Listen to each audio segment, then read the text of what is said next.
हमारा टॉपिक है आज knowledge of human throat and human ear, different limbs of human body useful in producing voice. संगीत का आधार नाद अथवा ध्वनि है, अतः संगीतज्ञ के लिए यह जानना आवश्यक है कि मानव कंठ से ध्वनि किस प्रकार उत्पन्न होती है। यही ध्वनि तरंगों के रूप में उसी माध्यम के द्वारा होती हुई श्रोता के कान तक पहुंचती है। कान उसे ग्रहण कर मस्तिष्क में पहुंचाता है। यहाँ हमें ध्वनि का बोध होता है। मानव अंग कंठ व कान दोनों ही संगीतज्ञों के लिए महत्वपूर्ण अंग हैं। गले की बनावट में निम्न अंग मुख्य हैं। अभिकाकल, जिसको एपिग्लोटिस भी कहते हैं इंग्लिश में, नाक के रास्ते से हवा श्वास नलिका में होती हुई फेफड़ों में जाती है और उसे स्वच्छ करके पुनः उसी रास्ते से बाहर निकल जाती है। श्वास नलिका के पीछे भोजन नलिका है। वीवर के साथ श्वास नलिका की ओर झुकी हुई एक छोटी सी जीभ है, जिसे अभिकाकल कहते हैं। जब गायक आकार में आलाप करता है तो यह अभिकाकल पीछे खींचकर स्वर यंत्र मुख के पास चला जाता है तथा ई ए के उच्चारण के समय आगे की ओर खींच जाता है। श्वास नलिका को दो भागों में बांट सकते हैं। एक है टेंटुआ, जिसको एडम्स एप्पल कहते हैं।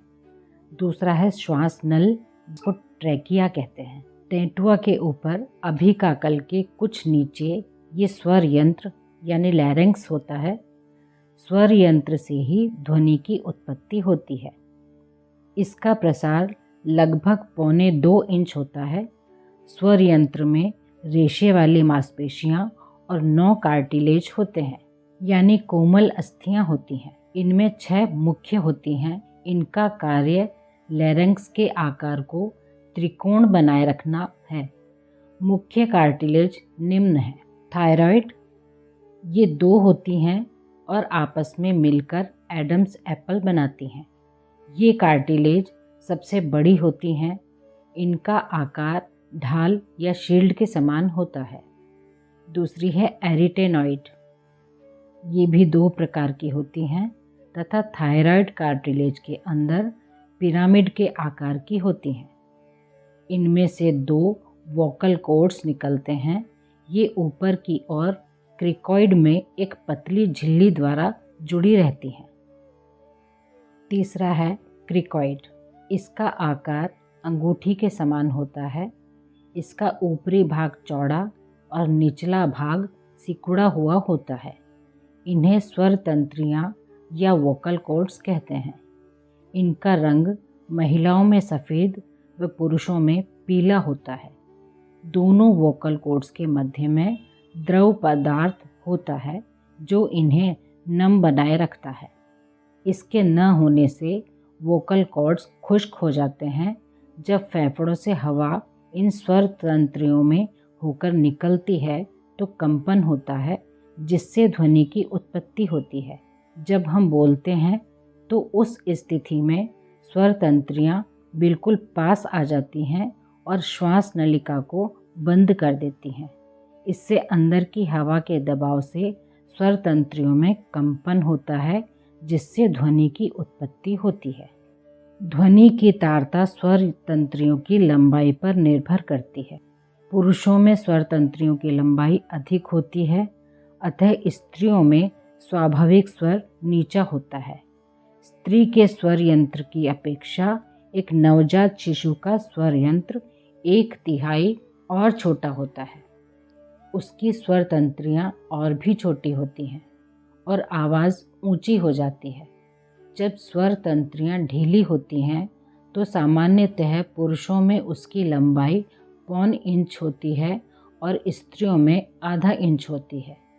बोलने की स्थिति में उनमें तनाव होने पर यह क्रमशः 1 इंच यानी पुरुषों में 1 इंच और 1.25 इंच यानी कि स्त्रियों में 1.25 इंच हो जाती है। नंबर 4, क्रिकोथायराइड। यह थायराइड और क्रिकोइड कार्टिलेज के बीच में होती है। इसका कार्य स्वर तंत्रियों को सामने की तरफ खिंचाव देना होता है। Number 5, posterior cricoarytenoid. ये मांसपेशियों के बाद में होती हैं और स्वर तंत्रियों को किनारे के पास लाती हैं। नंबर 6, थायरोआर्टिनाइड। मांसपेशियों का तीसरा समूह थायरोआर्टिनॉइड मसल्स हैं, जिनका कार्य स्वर तंत्रियों में खिंचाव करना व उन्हें पुनः ढीला करना तथा स्वर की तारता स्थिर करना है। ये मांसपेशियां थायराइड और आर्टिनाइड कार्टिलेज के बीच में होती हैं। मंद्र साधना से मांसपेशियों को विकसित करने में पर्याप्त सहायता मिलती है, अतः वैज्ञानिक दृष्टि से भी मंद्र साधना का बड़ा महत्व है। नंबर 7, स्वर यंत्र मुख या काकल, जिसको इंग्लिश में ग्लोटिस कहते हैं। स्वर तंत्रियों के मध्य खुले भाग को स्वर यंत्र मुख या ग्लोटिस कहते हैं। नंबर 8, कंठ मार्ग। यह गूंज उत्पन्न करने वाला प्रमुख अवयव है। इसकी लंबाई 5 से 5.5 इंच तक होती है। यह स्वर यंत्र के ठीक ऊपर होता है। इसका विस्तार नाक और मुख तक होता है। स्वर यंत्र के बहुत पास होने के कारण ध्वनि की क्वालिटी पर इसका प्रभाव होता है। गूंज जितनी अच्छी होगी, ध्वनि भी उतनी ही अच्छी होगी। इसको 3 हिस्सों में बांटा जा सकता है। पहला है नासोफेरस। यह ऊपरी हिस्सा है जो नासिका विवरण के पीछे की ओर होता है तथा अनुनासिका व्यषण व्यंजनों के उच्चारण में सहायक होता है। नाक से जो स्वर उत्पन्न होते हैं जिससे गूंज उत्पन्न होती है उन्हें अनुनासिक कहते हैं, जैसे न, ना, म आदि। Number 2, oral pharynx. यह हिस्सा मुख विवर के पीछे होता है जो विभिन्न प्रकार के स्वर लगाने में सहायक होता है। नंबर 3, लेरिंगोफेरेंक्स। फेरेंक्स का यह निचला हिस्सा स्वर यंत्र के ऊपर होता है। स्वर अच्छा या बुरा होना इसकी शक्ति पर भी निर्भर करता है। अभी हमने 1, 2, 3 जो देखे हैं वो कंठ मार्ग के 3 भाग थे। अभी हम वापस आएंगे नंबर 9 पर। नंबर 9, कोवा, जिसको इंग्लिश में यूव्यूला कहते हैं। कोवा कोमल तालु के साथ 3 विभिन्न दशाओं में होता है। इसकी स्वाभाविक स्थिति में यह ढीला होकर नीचे की ओर गिरा रहता है। इसके गिरे रहने की वजह से मुख्य विवर और श्वास नलिका का संबंध टूटा हुआ रहता है और श्वास आराम से नासिका विवर से होकर आता जाता रहता है। किसी बात को सुनकर जब हम मुंह खोले बिना ध्वनि करते हैं, जैसे तो वह इसी दशा में उच्चारित होता है। दूसरी अवस्था में कोवा सामने की ओर खड़ा रहकर नासिका विवर में श्वास नलिका में आती हुई ध्वनियों को तनिक भी जाने नहीं देता, अतः वायु मुख विवर में आती जाती है। अनुनासिकोत्तर स्वर या व्यंजनों का उच्चारण इसी दशा में होता है, जैसे अ, आ, ई, क, ख, च, छ आदि।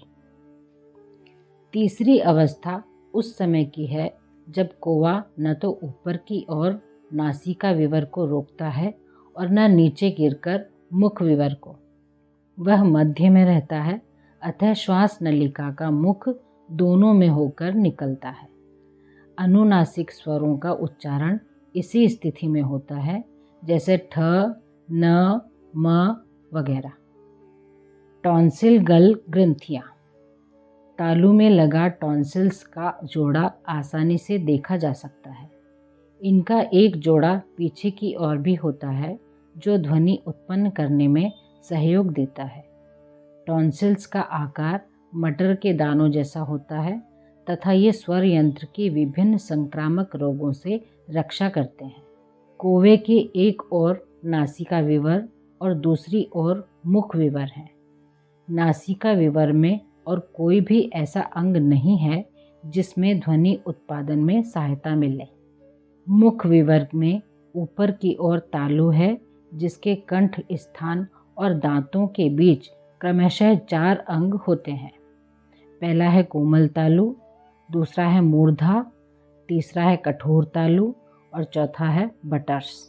जिह्वा के विभिन्न भागों का इनमें स्पर्श कराकर या इनके पास ले जाकर विभिन्न ध्वनियाँ उत्पन्न की जाती हैं।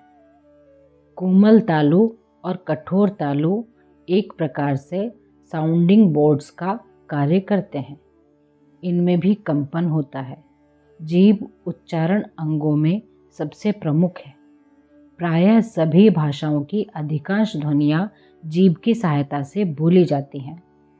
मुख विवर में तालु तथा जीभ के बाद तीसरा मुख्य अंग दांत है जो बोलने में हमारी सहायता करते हैं। इनमें भी ऊपर के दांत महत्वपूर्ण हैं। इनके अतिरिक्त ध्वनि से संबंध रखने वाले अंतिम अंग होठ हैं। ये आपस में मिलकर या पास आकर या दांत की सहायता से ध्वनियाँ उत्पन्न करते हैं। हम ध्वनि कैसे सुनते हैं? ध्वनि तरंगें किसी माध्यम से कान तक पहुंचती हैं। कान में ध्वनि बोध कैसे होता है, इसको जानने के लिए कान की बनावट समझना अति आवश्यक है। कान को 3 भागों में विभक्त किया जा सकता है। पहला बाह्यकर्ण, इसमें भी 2 भाग किए जा सकते हैं। एक तो वह भाग जो बाहर भी टेढ़ा मेढ़ा दिखाई देता है। दूसरा भाग कर्ण नलिका के बाहरी भाग से शुरू होकर भीतर तक जाता है।